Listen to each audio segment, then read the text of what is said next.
అందరికీ praise lord. Very good morning to all of you. How are you all doing today? దేవుడు మంచి దేవుడు, మనకి మేలు చేసే దేవుడు, మన జీవితంలో బ్లెస్సింగ్స్ని ఇవ్వడానికి ఆనందపడే దేవుడు. సో అట్టి దేవుణ్ణి మనము థ్యాంక్ యూ చెప్తే చాలంటున్నాడు. సో ఈరోజు వాగ్దానం విందాము. 77వ కీర్తన 11వ వచనము 12వ వచనం. యెహోవా చేసిన కార్యములను, పూర్వం జరిగిన నీ ఆశ్చర్య కార్యములను నేను మనసుకు తెచ్చుకుందును. నీ కార్యం అంతయు నేను ధ్యానించుకుందును, నీ క్రియలు నేను ధ్యానించుకుందును.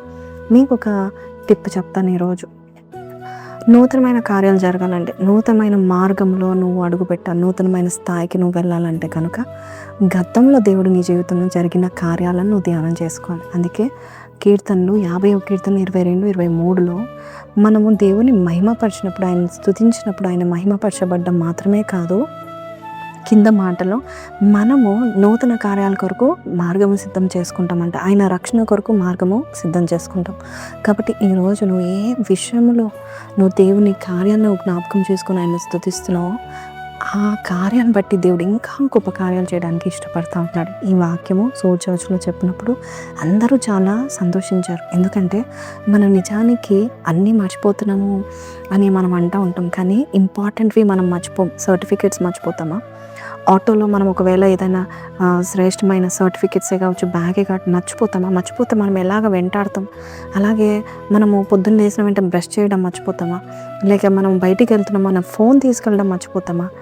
మరి పెళ్ళైన వారు, పెళ్లి కూతురు వాళ్ళు వారి యొక్క ఆభరణాలు మర్చిపోతారా?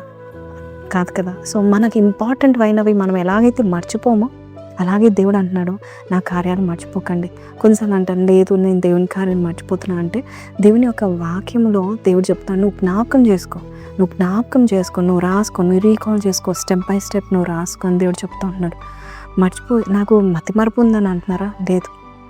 ఒక హ్యూమన్ బ్రెయిన్లో 2.5 PB జ్ఞానం స్టోర్ ఉంటుందంట. స్టోరేజ్ అంటే దాదాపు 5,000 ల్యాప్టాప్స్ కలిగి ఉండే స్టోరేజ్ ఎంత ఉంటుందో అంత బ్రెయిన్లో ఉంటుందంట.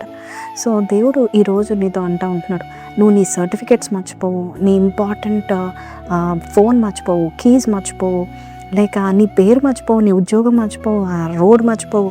నీకు ఇంపార్టెంట్ అయినవి నువ్వు ఎలా అయితే మర్చిపోకుండా నువ్వు కాపాడుకుంటావు, అలాగే దేవుని కార్యాలను నువ్వు మర్చిపోకుండా నువ్వు జ్ఞాపకం చేసుకుంటే నీకు నీవే ఒక నూతన కార్యాలు నువ్వు మొదలు పెట్టుకుంటూ ఉంటావు. New things are coming, new levels are coming, new blessings are coming. So ఈరోజు కొత్తవి నువ్వు చూడాలనుకుంటే పాత విషయంలో దేవుడు ఏదైతే చేశాడో, గతంలో చేసిన కార్యాలు అన్నీ జ్ఞాపకం చేసుకొని కొత్తవి చూస్తారు. చిన్న ప్రార్థన చేస్తాను, కళ్ళు మూసుకుందాం. పరిశుద్ధుడా, మహోన్నతుడు తండ్రి, స్తోత్రాలుడా నీకే వందనాలు, స్తుతులకు పాత్రుడా నీకే వందనాలు, సర్వోన్నతుడా నీకే వందనాలు, సర్వాధిపతి నీకే వందనాలు. ఈరోజు మీ మేలన్నీ జ్ఞాపకం చేసుకున్నాను, నువ్వు మాకు ఇచ్చిన మహాకృపను బట్టి నీకే వందనాలు, స్తుతులు తెలియపరుస్తూ. అయ్యా నాయన ప్రభావును నువ్వు చెప్పావు, జ్ఞాపకం చేసుకో. నీ బాహుబలం కాదు, నేను నిన్ను ప్రేమించాను కాబట్టి నేను విడిపిస్తాను, రక్షిస్తాను, పోషిస్తానని చెప్తున్నావు. అట్టి దేవుని మేము జ్ఞాపకం చేసుకుంటాకు మేము ఇష్టపడుతున్నాము తండ్రి. ఈరోజు ఎవరైతే ఇలాగ ప్రార్థన చేసే వారిని దీవించి న్యూ లెవెల్స్లో తీసుకెళ్తామని యేసు పరిశుద్ధ నామంలో అడిగి వేడుకొంచున్నాం తండ్రి. ఆమేన్. సో ప్రైజ్ లార్డ్ అండి.